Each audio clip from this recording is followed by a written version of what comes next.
Welcome to VSOW. Today, we are undertaking a deep dive into something, well, profoundly counterintuitive, I think. It's a concept that really flies in the face of modern productivity and, our whole information culture. We're talking about the unexpected power of not knowing. We are so conditioned, aren't we, to treat uncertainty as a failing, like a void we must rush to fill with data or facts or just making a swift decision. But the stack of sources we've gathered today, and they range from the most ancient philosophical inquiries right up to cutting edge cognitive science, they reveal a much richer truth. Embracing the unknown isn't a weakness, it might actually be one of the most powerful intellectual and psychological strategies we possess. That's really the core tension we want to explore. Our mission for you, the learner listening in, is to try and move beyond that surface level quest for answers. We want you to really understand the mechanics and maybe even the ethics of inquiry itself. We want to show you the context, help you grasp why genuine mastery might actually require, profound intellectual humility. And maybe even a radical willingness to just sit in the tension of a question without demanding an immediate, firm resolution. And this dive couldn't be more timely, could it? I mean, we live in this incredible age of information. Answers, data, facts, tutorials, they're overwhelmingly plentiful, usually just a search query away. Information everywhere. Yet the fundamental persistent questions, the Yeah. ones that really define our lives, they remain completely unresolved. And that friction, that huge gap between endless available data and this persistent mystery, well, it's causing significant anxiety in our personal lives or professional lives. It definitely creates a paradox of expectation. We feel pressured by our culture, by our technology, to have a neat answer for everything, even for the things that are fundamentally unanswerable. And if we can't find that solution, what happens? We feel shame or inadequacy. So to address this, I think we have to start where all deep inquiry really begins, which is with the biggest, most enduring questions humanity has ever grappled with, the ones that, by their very nature, resist any final resolution. Okay, let's unpack this then. We'll begin our deep dive in the realm where conclusive answers are notoriously, maybe even perpetually absent: metaphysics. Yeah, metaphysics. When we talk about that, we're really talking about the core foundational questions, Yeah. the ones that have concerned philosophy since, well, the very beginning of human thought. These are those transcendent issues that honestly no single school of thought across thousands of years, across every major civilization, has managed to solve definitively. Right, they just persist. They persist. And you could argue they're almost designed to be debated eternally, because maybe their value lies less in their final resolution and more in the rigor of the search itself. Okay, let's ground this for the listener a bit. What are some of these colossal foundational questions, the ones that persist without conclusive answers, the ones that demand we live in this state of perpetual inquiry? Oh, the list really defines the human condition, doesn't it? We're talking about questions like, what is the meaning of life? I mean, the big one. Or what's the essential nature of consciousness? Is it purely material or something else? Why is there something rather than nothing? Yeah. The fundamental question of existence. Heavy stuff. It is. Yeah. And then, do we truly possess free will, or is our experience basically deterministic? Does God exist? And even on a more personal level, that profoundly unsettling question, does my own individual act of questioning, or even my existence, does it truly matter on a cosmic scale? These are the issues that force us, really force us, to confront the fact that our grasp on ultimate reality is, and perhaps always will be, incomplete. So these questions are the bedrock of inquiry, but they're also the absolute definition of uncertainty, which brings us to a specific piece of source material that defends the intellectual validity of pursuing these very questions. Tell us about Professor Ejikamiwa J.O. Ndubisi's work. Right. We looked at Ndubisi's comprehensive work against Hume's metaphysical nihilism, in defense of metaphysics. Now, this work directly confronts the challenges posed by David Hume. Hume was, one of the most influential skeptical philosophers of the Enlightenment. Such a giant figure. Absolutely. And Hume's empiricism, his focus on sense experience, often led him to a deep skepticism. Sometimes it bordered on what scholars term philosophical nihilism, basically questioning our ability to truly know ultimate causes or non-sensory realities, things like God or the underlying substance of reality. For Hume, anything beyond direct experience was deeply suspect. So if you were to accept Hume's most radical conclusions, you'd essentially have to halt a huge branch of philosophical inquiry, right? Therefore, a defense of metaphysics against this kind of skepticism. Well, that's a crucial endeavor for the entire field, isn't it? It's defending the search itself. It's absolutely essential. It's essential for the continued evolution, the future, really, of the philosophical enterprise. Think about it. If the philosophical community were to simply accept the limits set by profound skepticism, if we just declared these foundational questions unknowable and therefore irrelevant, well, the search stops. And philosophy risks becoming merely an exercise in, say, linguistic analysis or just ethics, limited scope. And Dubissy's critical evaluation of Hume is, in a way, the mechanism by which the field maintains its scope and its ambition. And what does the reception of Indubice's defense tell us about the current value people place on this perpetual search? The reception is quite telling, actually. The source review we looked at highly recommends the book. They called it comprehensive, lucid, and even monumental in its presentation. And interestingly, they suggest it's suitable not just for experts and students, but for casual readers too, people who are just eager to grapple with these immense topics. That says a lot. It really does. It speaks volumes about the enduring human need to confront these questions. It also emphasizes that this level of exhaustive inquiry, the kind Indubicy undertook, can only come from a scholar who has spent years in the deep work of, as the review put it, asking questions and questioning answers. The whole exercise, fundamentally, is a defense of the perpetual search itself. It accepts that the destination might only ever be a clearer, more powerful question, not necessarily a final answer. I find it really powerful that the defense of these grand, seemingly unsolvable metaphysical debates circles right back to, well, to the foundational principle of Western thought, thanks to Socrates. This is where that philosophical humility really kicks in, isn't it? That connection is absolutely key. The defense of high-level metaphysics is ultimately tied, I think, to the principle of intellectual humility, the kind championed by Socratic thought. Yeah, we all know Socrates gave us that famous insight. The only true wisdom is in knowing we know nothing. Hmm. And this concept, Socratic ignorance, it's not just some ancient intellectual motto. Our sources really emphasize its profound vitality, its relevance, even 2,500 years later. It seems to frame the entire ethical process of how we should approach problems, not just what conclusions we might reach. Exactly. And this is where Ward Farnsworth's analysis of the Socratic method becomes so critical to our discussion. He argues that the Socratic method is far more than just a technique. It's not just about leading a conversation or proving a point in a debate.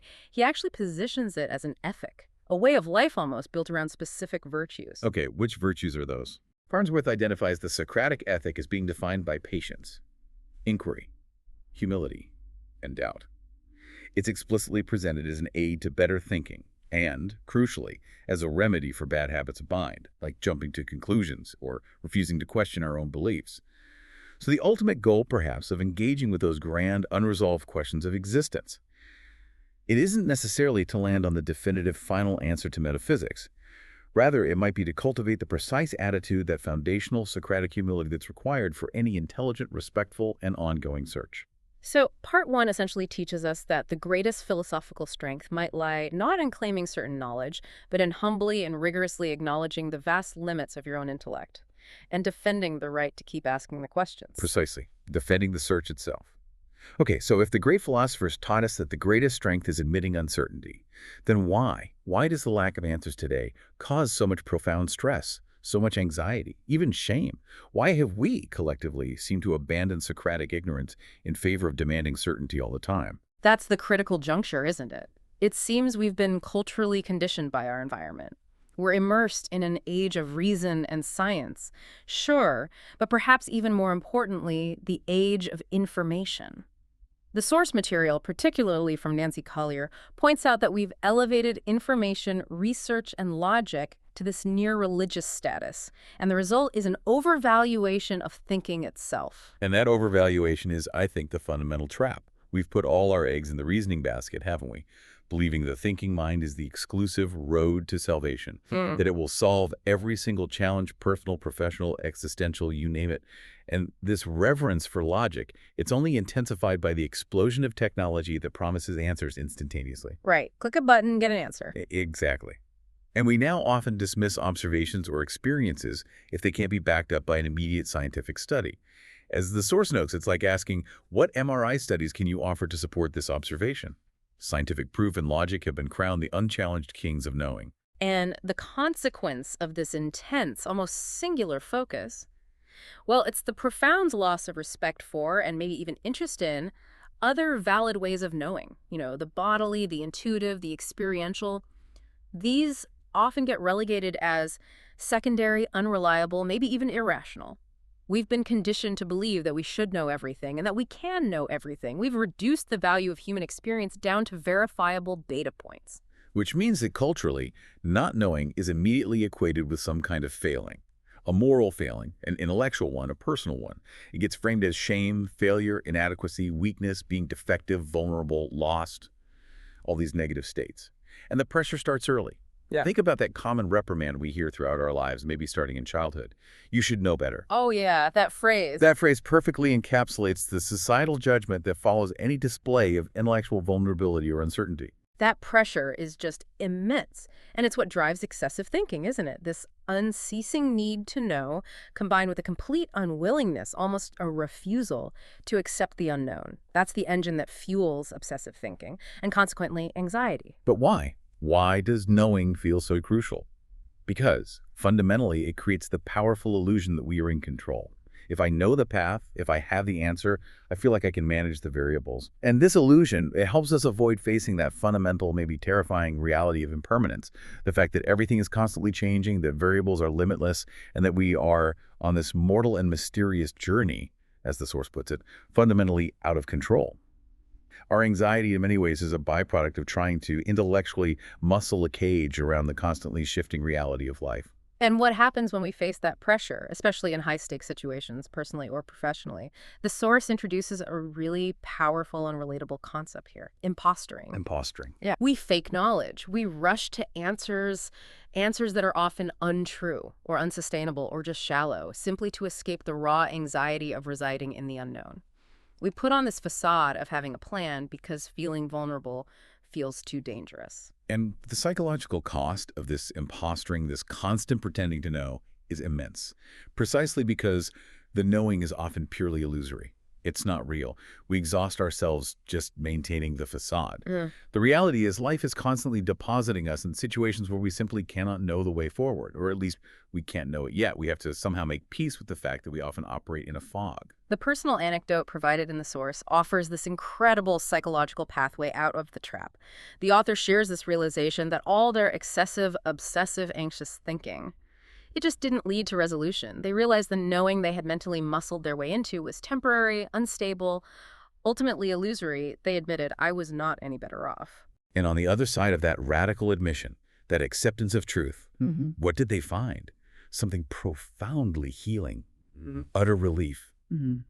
The moment that pressure to control was dropped, the exhaustion just dissolved. Utter relief. That's the core prescription here, isn't it? And it absolutely flies in the face of our cultural norms. We have to learn how to inhabit uncertainty with acceptance and relaxation rather than fighting it with judgment and fear. It means learning how to not know, feeling what it's like to be in that state, and patiently awaiting clarity without beating ourselves up about it. Exactly. Living in the question, if we can drop the judgment we place on it, can actually become its own place of residence, a place of being. The key word here is surrender. Not giving up, but surrender. When we grant ourselves permission to not know, we create the space for life or insight or whatever you want to call it to reveal things in its own time.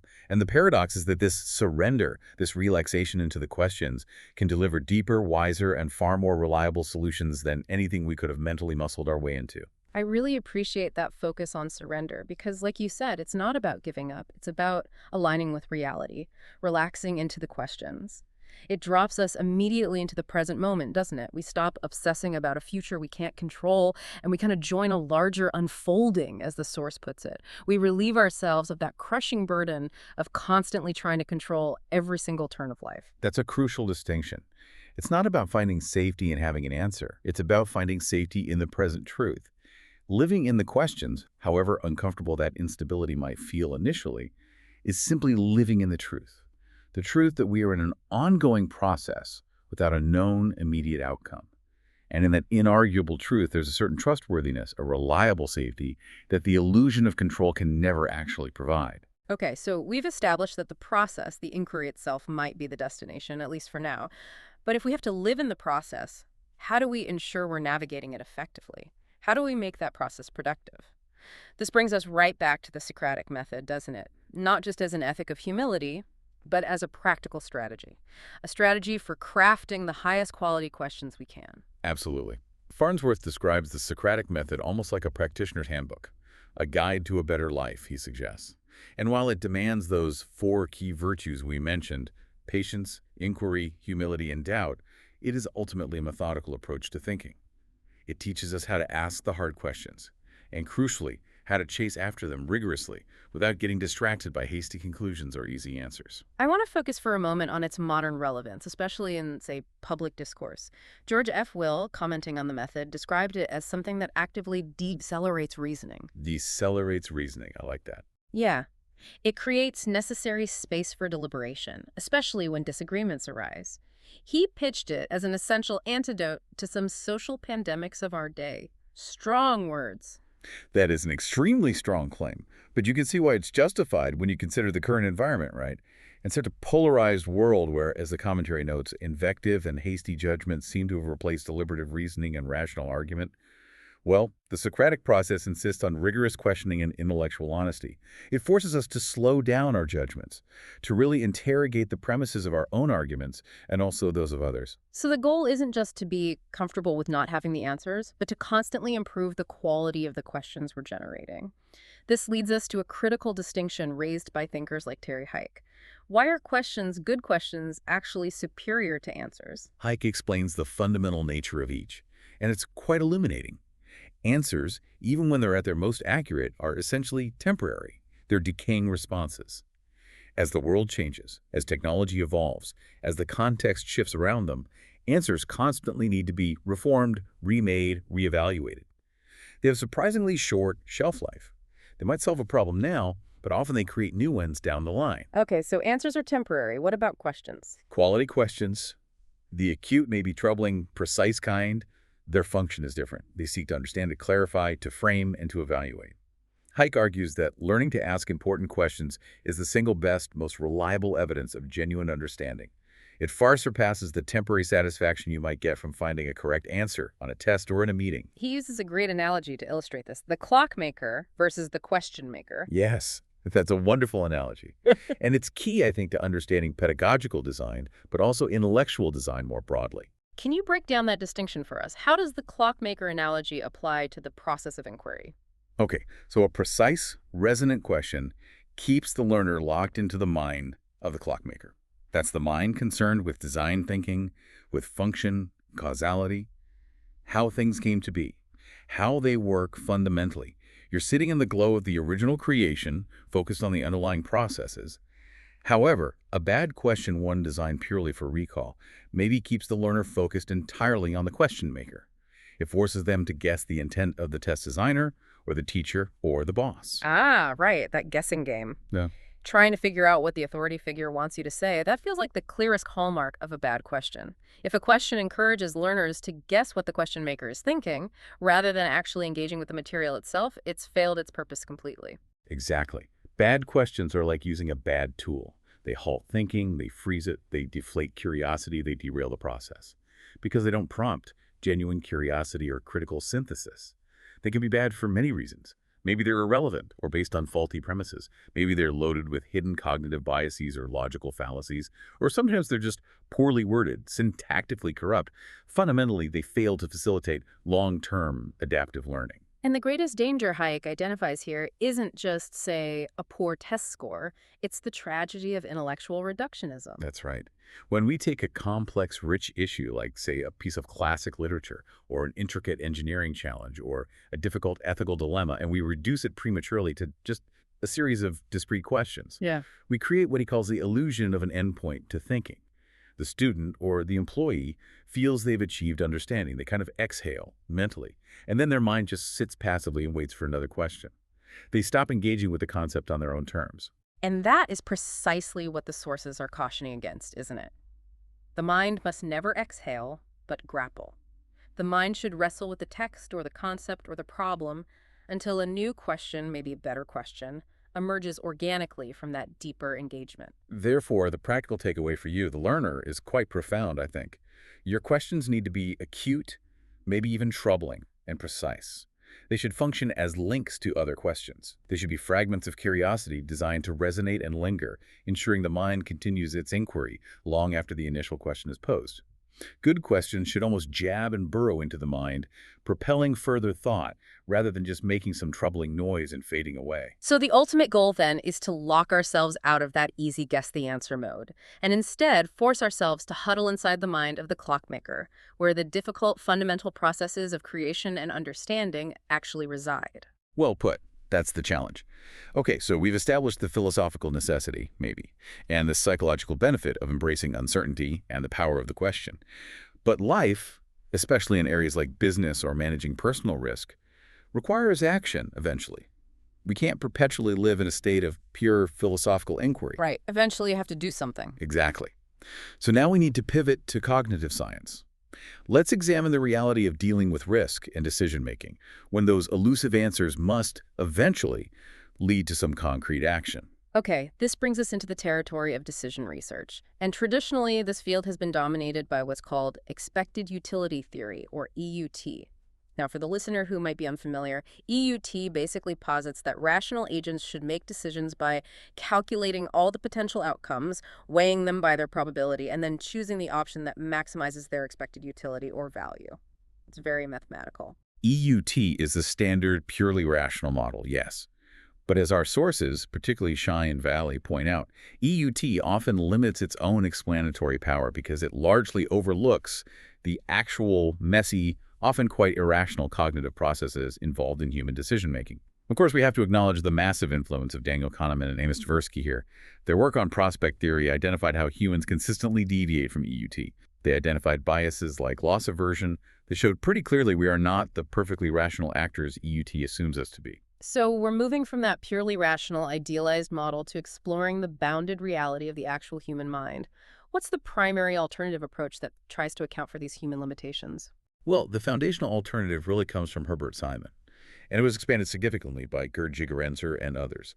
This is the concept of bounded rationality and the use of simple adaptive heuristics. If pure rationality, like EUT, is all about achieving perfect optimization, calculating everything perfectly, bounded rationality recognizes that human minds have limits. We have limited time, limited memory, and almost always incomplete information. So if you can't achieve that perfect slow-motion optimization, what do you do instead? You rely on simple adaptive rules of thumb heuristics to make choices that are satisfactory, good enough, basically, and quickly.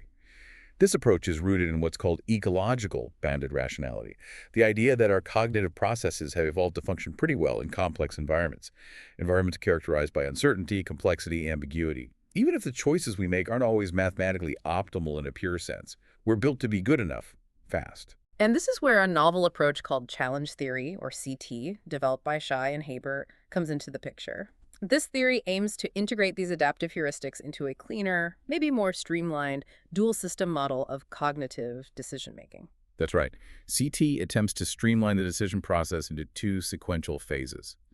It's somewhat similar to Daniel Kahneman's famous System 1 and System 2 thinking, but it's framed specifically for decision-making under risk. Okay, walk us through that dual system model in practice. How does it handle uncertainty specifically? Right. So System 1 is the fast heuristic process. It reacts almost immediately to the probabilities and the framing of the situation. It defines what feels like the most emotionally or cognitively salient choice that becomes the default option. For example, if you're presented with, say, a sure loss of a small amount versus a 50-50 chance of either a huge loss or no loss at all, your System 1 might immediately identify the certainty of that small loss as the safer default. It just feels less scary initially. And System 2, what's its role? System 2 is the deliberate, slower, more effortful process. It reevaluates that initial System 1 default. It might challenge that initial framing. It might say, hold on, let's calculate this, and possibly opt for what CT calls the bold alternative, which is the option that requires cognitive effort to justify, the one that goes against the initial gut reaction. How does CT use this specific framing to explain those known deviations from EUT that Kahneman and Tversky found, like loss aversion? Okay, take a classic loss context. Traditional EUT assumes we choose the option that leaves us financially best off, logically. But human psychology, as we know, hates losing. CT redefines the risky option in this scenario, the gamble to maybe avoid any loss as the default, because System 1 is driven by that hope of avoiding loss entirely. And the safe option, taking the small guaranteed loss, becomes the bold alternative, the one that requires active deliberation to choose.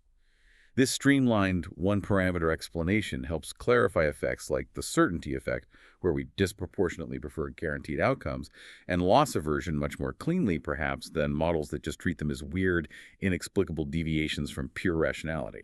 Interesting. Now, beyond challenge theory, the sources also discuss an even more radical approach, one connected to ecological bounded rationality, focusing on something called an active problem solving. This almost sounds like it removes the thinking from decision making entirely. Well, it shifts the focus significantly. This approach, which Viali is associated with, integrates Herbert-Simon's emphasis on problem-solving as being central. It distinguishes problem-solving sharply from decision-making, which is seen as a subsequent, maybe even simpler phase. The key idea here is embodied cognition, the notion that rationality is less about forming perfect, internal symbolic representations, like detailed mental models of the situation, and more about adaptation through continuous external interactions with the environment. So instead of building a complex mental map of the world inside your head, you just act and see what the world tells you back. In a sense, yes. You bypass heavy internal processing by relying on action-driven feedback loops. The environment itself, through its constraints and the immediate feedback it provides, what scientists sometimes call affordances, naturally narrows the problem space. It limits the set of potential solutions in a dynamic, adaptive process.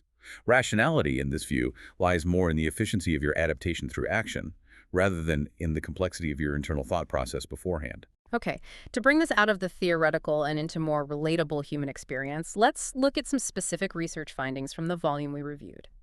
They provide fantastic case studies illustrating how bounded rationality and emotional factors really dominate our decisions when there's uncertainty. Take, for instance, the influence of anticipated regret. Oh, that finding is striking. Chicherenser and Garcia-Romero empirically linked men's reluctance to undergo DNA testing specifically to determine biological fatherhood directly to risk aversion stemming from anticipated regret. The reluctance isn't based on maximizing financial utility or anything like that. It's based almost entirely on the anticipated emotional cost. They fear the potential embarrassment or the severe relationship strain if non-paternity is discovered. Or even sometimes the paternity is confirmed and creates new unwanted obligations. Wow, so the emotional anticipation of regret, a feeling tied directly to future uncertainty, is strong enough to override what seems like a purely rational quest for factual certainty. That really demonstrates how bounded our rationality is. Let's look at another example, how we deal with ongoing bad decisions, sunk Yes, costs. this is the research on the escalation of commitment, studied by Dorflinger and colleagues. They identified several factors that cause people, whether in business or personal life, to persist with a failing course of action, throwing good money after bad. And the most telling finding, I thought, was the role of personal responsibility. How do personal responsibility affect decision quality when faced with clear signs of failure? When participants felt personally accountable for the prior poor investment decision, they were far more likely to reinvest, even when the objective data indicated that failure was imminent or highly likely. That personal stake, the feeling of responsibility, the ego investment, it clouds the judgment required to cut your losses. Because walking away means admitting personal failure, which is a massive ego risk. This really proves that uncertainty about the future can trigger this powerful need to defend the decisions we made in the past, even bad ones. And finally, let's touch on how risk aversion affects what information we even choose to update our beliefs with, particularly when it concerns our self-concept. Wang and Leung's research is extremely revealing here. They showed that stronger risk aversion doesn't simply make you ignore all new data across the board. It's more nuanced. Instead, it leads to more belief change when you're dealing with information that is highly self-relevant, something like an IQ score, for instance. If the information affects your core identity, you become highly sensitive to it. But interestingly, that same strong risk aversion leads to less belief change when dealing with self-irrelevant information, things that don't touch your ego. The implication being that the deeper the potential risk to our ego or our identity, the greater the self-relevant uncertainty, the more dramatically we either embrace positive new information about ourselves or fiercely reject negative new information. We're basically protecting the self, not necessarily seeking objective truth. Precisely. These cognitive psychological approaches provide a far richer and probably more honest understanding of how we actually decide under risk.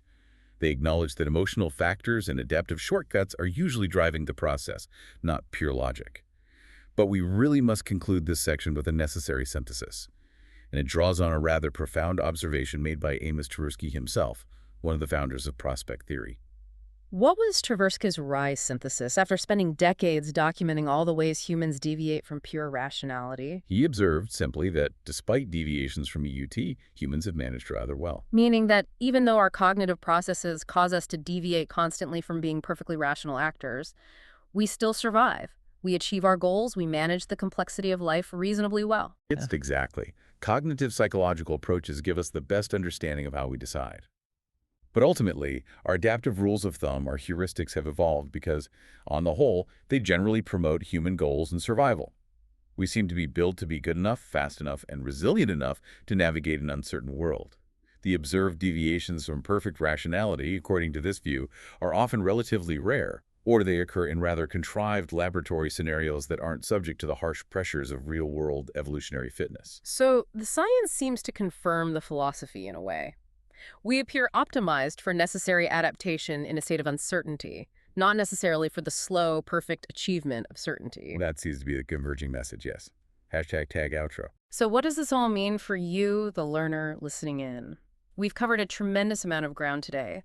We started with the philosophical necessity of those great persistent questions, arguing that the search itself, defended vigorously against skepticism, might be the most profound goal.